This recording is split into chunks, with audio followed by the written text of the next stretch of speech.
Hello friends, welcome to online study bytes. मैं हूं प्रतीक्षा। यूपी टेट में अप्लाई करने जा रहे हैं, यूपी टेट का वेट कर रहे हैं, तो यूपी टेट से संबंधित जो दिशा निर्देश हैं उनको ज़रूर एक बार पढ़ लें। तो आज के वीडियो में हम इसी दिशा निर्देशों के बारे में बात करेंगे, क्या क्या ज़रूरी बातें हैं जो आपको ध्यान रखनी है। अगर आप पहली बार यूपी टेट देने जा रहे हैं तो इन बातों का ज़रूर ध्यान रखें। यूपी टेट का जो दिशा निर्देश है वो जारी हो चुका है 15 मार्च को, और इसके साथ ही एक और आहट आई है नई शिक्षक भर्ती की। शिक्षक पात्रता परीक्षा के बाद ही शिक्षक भर्ती का होना लगभग तय है। तो अगर आप यूपी टेट क्लियर कर लेते हैं, अगर आपने टेट क्लियर नहीं किया है, पेपर 1 क्लियर नहीं किया है और यूपी टेट में शामिल होने जा रहे हैं, तो उसके बाद उसको क्लियर करने के बाद आप शिक्षक भर्ती में शामिल हो सकते हैं। और ये शिक्षक भर्ती प्राथमिक स्कूलों में आएगी, जो कि 51,112 पदों पर आएगी। तो 51,000 जो 112 पद हैं वो खाली हैं, और ये दावा शासन ने सुप्रीम कोर्ट में पहले ही कर दिया है कि इन पदों पर ही भर्ती होगी यूपी टेट हो जाने के बाद। तो ऐसे में पात्रता परीक्षा के बाद ही शिक्षक भर्ती का होना लगभग तय है। लेकिन अभी हम सबसे पहले आज यूपी टेट के बारे में बात करेंगे कि यूपी टेट क्या है। यूपी टेट एक शिक्षक के रूप में नियुक्ति का पात्र होने हेतु एक व्यक्ति के लिए न्यूनतम योग्यता के रूप में टेट को शामिल करने का तार्किक आधार है। यह भर्ती प्रक्रिया में शिक्षक गुणवत्ता का राष्ट्रीय स्तर और मानक लाएगा। यह शिक्षक संस्थान और इन संस्थानों के शिक्षक और छात्रों को अपने निष्पादन स्तरों में आगे सुधार के लिए प्रेरित करेगा, और इससे सभी संबंधित को एक सकारात्मक संकेत जाएगा और सरकार शिक्षक गुणवत्ता पर विशेष जोर दे रही है। तो एक मानक तय किया गया है। अगर आपने टेट क्लियर कर लिया तो माना जाएगा कि आप एक अच्छे शिक्षक बनने के लिए बिल्कुल सही व्यक्ति हैं। ये मार्गदर्शी सिद्धांत उत्तर प्रदेश शिक्षक पात्रता परीक्षा यानी कि यूपी टेट के रूप में जाने जाएंगे। लर्नर्स, अब आप अनअकैडमी पर मेरी लाइव क्लास ज्वाइन कर सकते हैं। बिल्कुल फ्री लाइव क्लास है, और ज्वाइन करने के लिए आपको डिस्क्रिप्शन में लिंक दिया गया है, लिंक पर क्लिक कर आप ज्वाइन करें। और ज्वाइन करने के बाद आप रेफरल कोड प्रतीक्षा टेट यूज़ करना ना भूलें, जिससे कि आप इसको फ्री अनलॉक कर पाएँ। पहला जो टॉपिक है, जो क्लास है, वो है discussion on important points of science in daily life, यानी कि दैनिक जीवन में विज्ञान, जो कि SCERT पर बेस्ड है। और ये आपके यूपी टेट, सुपर टेट और जूनियर एडिड एग्ज़ाम तीनों के लिए ही फ़ायदेमंद है। तो आप इस क्लास को ज़रूर ज्वाइन करें। टेट T2020 के भी डेली टेस्ट होते रहते हैं। Daily test from top educators के द्वारा ये बनाए जाते हैं, तो आप इसको ज्वाइन कर सकते हैं। ये एवरीडे एट 6 PM होता है। तो join our Telegram channel also Unacademy Shiksha TET for regular updates about teaching exam and all the batches courses. सभी के लिंक आपको डिस्क्रिप्शन में मिल जाएंगे। All batches only 1 subscription. आपको हर एक बैच के लिए बार बार सब्सक्राइब करने की ज़रूरत नहीं है। अगर आप मेरा रेफरल कोड यूज़ करेंगे तो आपको 10% का डिस्काउंट आपके सब्सक्रिप्शन में मिल जाएगा। इसके अलावा कोई भी टेस्ट सीरीज़, क्विज़ या फ्री लाइव क्लास आप ज्वाइन करना चाहते हैं तो वहाँ पर आपको अनलॉक कोड पूछा जाता है, जिसमें भी आप प्रतीक्षा टेट लिख के अनलॉक इसको कर सकते हैं। टेट प्लस सब्सक्रिप्शन के चार्जेस आपको स्क्रीन पर शो हो रहे हैं, और आप प्रतीक्षा टेट रेफरल कोड यूज़ करके इनमें डिस्काउंट पा सकते हैं। तो India's best educators for all subjects. और सरकार का आशय उत्तर प्रदेश सरकार से होगा। विद्यालय का आशय ऐसा कोई भी विद्यालय जहां RTI एक्ट 2009 के अनुसार यूपी टेट लागू है। यूपी टेट का आशय होता है Uttar Pradesh teacher eligibility test. तो परीक्षा की अवधि और स्वरूप के बारे में बात करेंगे। जो परीक्षा होती है वो 2.5 घंटे की होती है। 150 मिनट आपको मिलेंगे, 150 मिनट। और परीक्षा के समस्त प्रश्न जो होते हैं वो बहुविकल्प होते हैं, यानी कि एक प्रश्न के 4 ऑप्शन आपको मिलेंगे। प्रत्येक प्रश्न के 4 विकल्प होंगे। नेगेटिव मार्किंग नहीं होगा, और वर्ष में कम से कम एक बार ये आयोजित की जाती है परीक्षा। आवेदन, ऑनलाइन आवेदन की प्रक्रिया करवाई जाती है सचिव परीक्षा नियामक प्राधिकारी उत्तर प्रदेश के द्वारा। ऑनलाइन आवेदन के लिए आपको नवीनतम फोटोग्राफ, हस्ताक्षर जो है वो स्कैन करके रखना है। स्कैन इमेज जो है वो अपलोड की जाती है। आवेदन पत्र पूरित करने से पूर्व अभ्यर्थी को ऑनलाइन आवेदन प्रक्रिया के सापेक्ष, जिसमें परीक्षा शुल्क भी सम्मिलित होगा, आवेदन शुल्क की धनराशि निर्दिष्ट बैंक की नवीनतम तकनीकी द्वारा निर्धारित भुगतान के माध्यम से जमा करना भी अनिवार्य है। आप debit card, credit card, net banking के थ्रू अपना जो शुल्क है वो जमा कर सकते हैं। आवेदन शुल्क जमा करने के बाद आवेदन पत्र की अंतिम प्रस्तुति के लिए शुल्क जमा करने के साक्ष्य के रूप में निर्धारित बैंक द्वारा प्राप्त ट्रांजैक्शन आईडी संख्या अभ्यर्थी अपने पास रखेंगे। तो ये सारी चीज़ें जो आपको ध्यान रखनी है जब आप आवेदन देंगे। पात्रता, यूपी टेट की जो पात्रता है, कौन कौन यूपी टेट दे सकता है, यहाँ पर दिया गया है। यूपी टेट में 2 पेपर होते हैं, एक होता है पेपर 1 और एक होता है पेपर 2। पेपर 1 कक्षा 1 से लेकर कक्षा 5 के अभ्यर्थियों को पढ़ाने के लिए है, और पेपर 2 जो है कक्षा 6 से कक्षा 8 तक के विद्यार्थियों को पढ़ाने के लिए दिया जाता है। तो कक्षा 1 से 5 हेतु हम बात करेंगे उत्तर प्रदेश शिक्षक पात्रता परीक्षा में आवेदन के लिए जो अर्हता है। तो पहली अर्हता है विधि द्वारा स्थापित और यूजीसी से मान्य प्राप्त विश्वविद्यालय महाविद्यालय से स्नातक परीक्षा आपने पास की हो, यानी कि ग्रेजुएशन आपके पास हो। एनसीटी से मान्यता प्राप्त उत्तर प्रदेश शासन संबंधा प्राप्त संस्था से 2 वर्ष का डीएलएड आपके पास हो, बीटीसी आपने की हो, और या फिर कंप्लीटेड हो या फिर आपका अंतिम वर्ष चल रहा हो, आप शामिल हो सकते हैं। डीएलएड के अभ्यर्थी, अंतिम वर्ष के अभ्यर्थी और डीएलएड जो उत्तीर्ण कर चुके हैं वो इस यूपी टेट के पेपर 1 में शामिल हो सकते हैं। विधि द्वारा स्थापित यूजी से मान्यता प्राप्त स्नातक परीक्षा आपने की हो, या फिर दूरस्थ शिक्षा विधि से अप्रशिक्षित स्नातक शिक्षा मित्रों का द्विवर्षीय बीटीसी के अंतिम वर्ष में शामिल होने वाले या फिर उत्तीर्ण अभ्यर्थी इसमें शामिल हो सकते हैं। तीसरी जो अर्हता है, ग्रेजुएशन आपने किया हो या डीएड जो 2 वर्षीय डिप्लोमा डीएड किया हो, आरसीआई द्वारा मान्यता प्राप्त संस्था से शिक्षा शास्त्र में 2 वर्ष डिप्लोमा डीएड विशेष शिक्षा के अंतिम वर्ष में हो या उत्तीर्ण कर चुके हों तो आप शामिल हो सकते हैं। विधि द्वारा स्थापित यूजीसी से आपने ग्रेजुएशन 50% अंकों के साथ किया हो, कम से कम 50% अंकों के साथ आपका ग्रेजुएशन या पोस्ट ग्रेजुएशन होना अनिवार्य है। इसके अलावा आपने बीएड किया हो, बीएड के अंतिम वर्ष में शामिल हुए हों या फिर उत्तीर्ण हो चुके हों तो भी आप पेपर 1 में अप्लाई कर सकते हैं।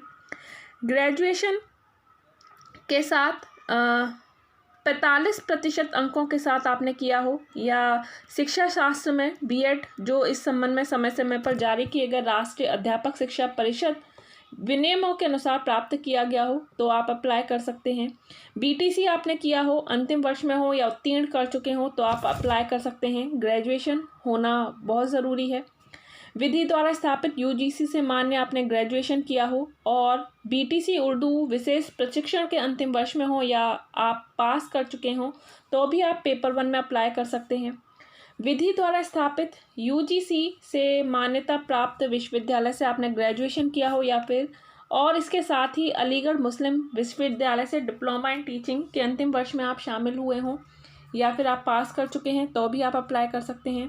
तो काफ़ी सारे ऑप्शन आपको मिले हैं। अगर आप मैंने इनमें से कुछ भी चीज़ की है, कोई भी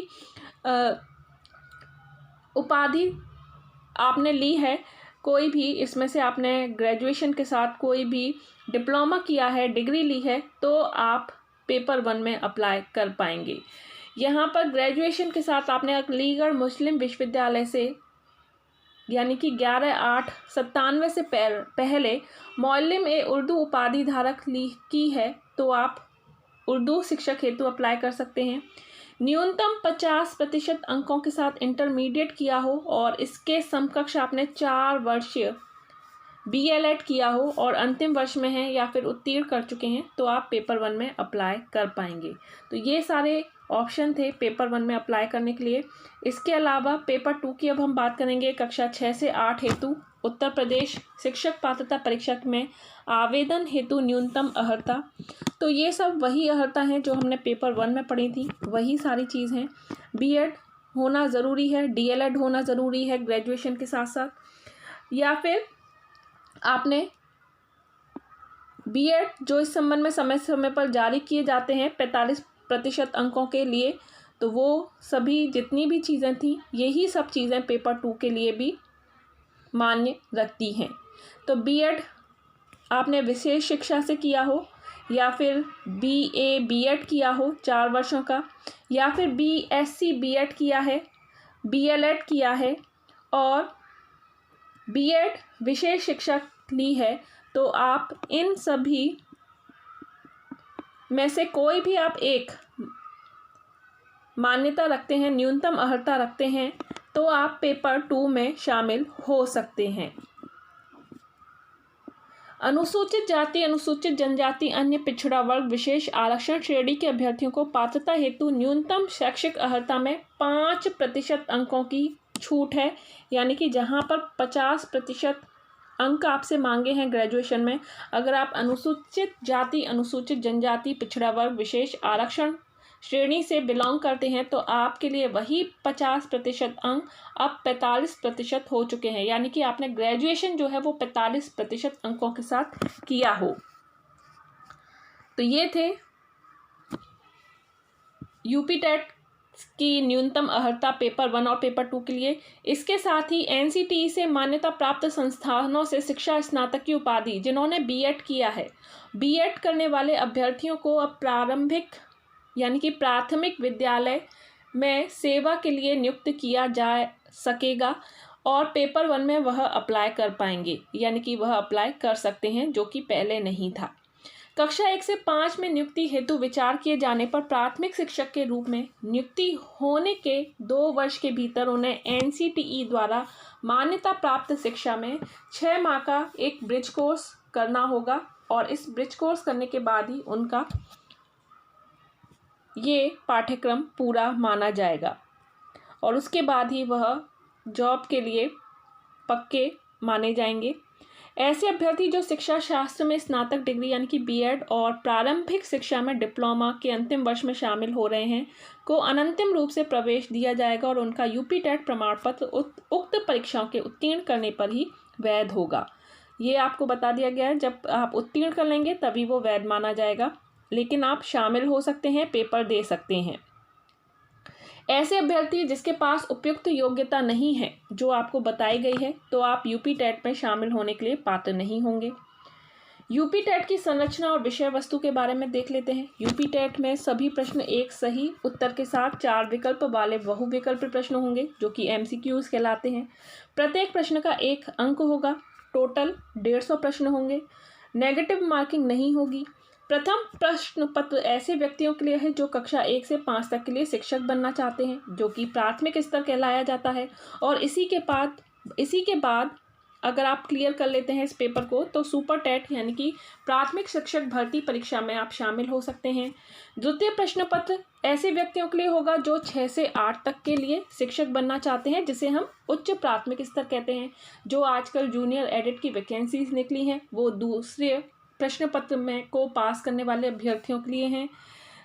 ऐसे व्यक्ति जो दोनों स्तर के लिए शिक्षक बनना चाहते हैं, तो वो दोनों पेपर में भी शामिल हो सकते हैं। ज़रूरी नहीं है कि आप सिर्फ एक ही पेपर के लिए अप्लाई करें, आप दोनों ही पेपर के लिए अप्लाई कर सकते हैं, क्योंकि जो पेपर का टाइमिंग होता है वो एक ही दिन में अलग अलग टाइमिंग पर होता है।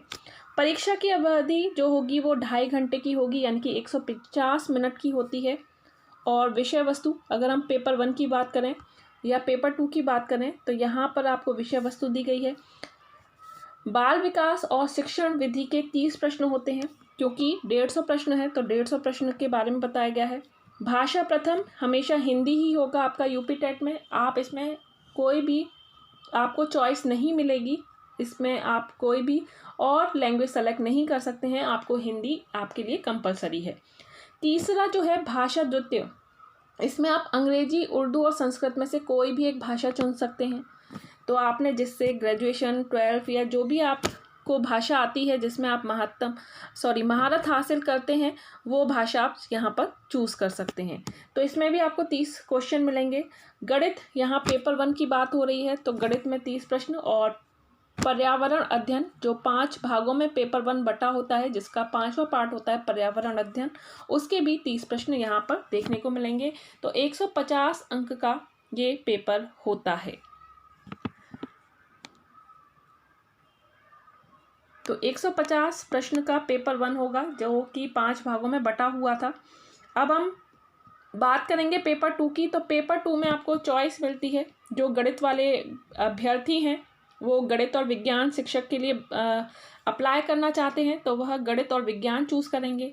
सामाजिक अध्ययन वाले अभ्यर्थी, आर्ट साइड वाले बच्चे या फिर कॉमर्स साइड वाले बच्चे जो हैं वो सामाजिक अध्ययन या सामाजिक विज्ञान के भाग को चूज़ करेंगे। तो यहाँ पे टोटल 150 प्रश्न होते हैं। ये जो दूसरा प्रश्न पत्र है ये 4 भागों में बटा है। पहला भाग बाल विकास का, जिसके 30 प्रश्न होंगे। दूसरा भाषा 1 जो कि अनिवार्य है, उसके 30 प्रश्न होंगे। भाषा 2 अंग्रेजी, उर्दू, संस्कृत में से आप कोई भी एक चूज़ कर सकते हैं, उसके भी 30 प्रश्न होंगे। और चौथा जो भाग है वो गणित वाले अभ्यर्थी गणित चूज़ करेंगे और सामाजिक अध्ययन या कॉमर्स वाले अभ्यर्थी सामाजिक अध्ययन चूज़ करेंगे, जो कि 60 अंकों का होगा, यानी कि उसमें 60 प्रश्न होंगे। अन्य किसी शिक्षक के लिए अथवा कोई भी नहीं है, तो ये आप ध्यान रखें। प्रश्नों की प्रकृति स्तर 6 से 8 वाले अभ्यर्थियों के लिए है, तो 6 से 8 तक की पुस्तकों का पाठ्यक्रम का ज़रूर पढ़ें। बेसिक शिक्षा की परिषद के पाठ्यक्रम को निर्धारित विषयों पर आधारित होंगे, तो बेसिक शिक्षा की जितनी भी पुस्तकें हैं उनको ज़रूर पढ़ें। कक्षा 3 से लेकर कक्षा 8 तक की पुस्तकों को पढ़ना बिल्कुल ना भूलें, क्योंकि काफ़ी सारे प्रश्न आपको यहाँ से मिलेंगे। प्रश्न पत्र की जो भाषा होगी वो हिंदी और अंग्रेजी दोनों ही होगी, तो हिंदी वाले अभ्यर्थी हिंदी में पढ़कर अपने प्रश्नों का उत्तर दे सकते हैं और अंग्रेजी माध्यम के अभ्यर्थी अंग्रेजी में पढ़कर अपना प्रश्नों का उत्तर दे सकते हैं। अर्हक अंक की बात करें, अर्हक अंक यानी कि पासिंग मार्क्स जो होंगे वो 60% है। 150 में से 90 अंक लाने वाले अभ्यर्थी ही पास माने जाएंगे और वह अभ्यर्थी सामान्य वर्ग के होंगे। तो सामान्य वर्ग के अभ्यर्थियों को पात्रता प्रमाण पत्र 60% पर ही जारी किया जाएगा, यानी कि 90 अंकों पर जारी किया जाएगा। वहीं अनुसूचित जाति, अनुसूचित जनजाति की अगर हम बात करें तो अन्य पिछड़ा वर्ग, स्वतंत्रता संग्राम सेनानी, आश्रित, भूतपूर्व सैनिक, स्वयं विकलांग श्रेणी के अभ्यर्थियों के लिए ये न्यूनतम अर्हक अंक 55%, यानी कि वह 150 में से अगर 82 अंक लाते हैं तो वह पास माने जाएंगे और उन्हें प्रमाण पत्र दिया जाएगा। यूपी टेट में अर्हता प्राप्त करने से किसी व्यक्ति का भर्ती रोजगार के लिए कोई अधिकार नहीं होगा, क्योंकि यह नियुक्ति के लिए केवल पात्रता मानदंडों में से एक है। तो ये थे इम्पॉर्टेंट पॉइंट्स जो कि आप सभी को ध्यान रखने हैं। आपका पेपर किस तरह का होगा, कौन कौन से सब्जेक्ट आपको पढ़ने हैं, कौन कौन सा पेपर में आप अप्लाई कर सकते हैं, ये सारी जानकारी हमने इस वीडियो में दी। अगर कोई डाउट है इसके अलावा तो आप कमेंट में ज़रूर लिखें, आपको आपके क्वेश्चन का आंसर मिलेगा। यूपी टेट के परीक्षा शुल्क की बात करें तो सामान्य वर्ग के लिए केवल अगर आप पेपर 1 में अप्लाई कर रहे हैं या पेपर 2 में किसी एक पेपर में अप्लाई करते हैं तो 600 है और दोनों पेपर के लिए 1200। अनुसूचित जनजाति जाति के लिए 400 और 800। विकलांग श्रेणी के लिए केवल एक पेपर के लिए 100 रुपये और दोनों पेपर के लिए 200 रुपये फीस यहाँ रखी गई है। तो अभी के लिए इतना ही। Bye bye, take care. Next video में मिलते हैं। वीडियो को लाइक एंड शेयर करना बिल्कुल भी ना भूलें। चैनल को सब्सक्राइब नहीं किया है तो सब्सक्राइब करके बेल आइकन पर ज़रूर प्रेस करें। Thanks for watching.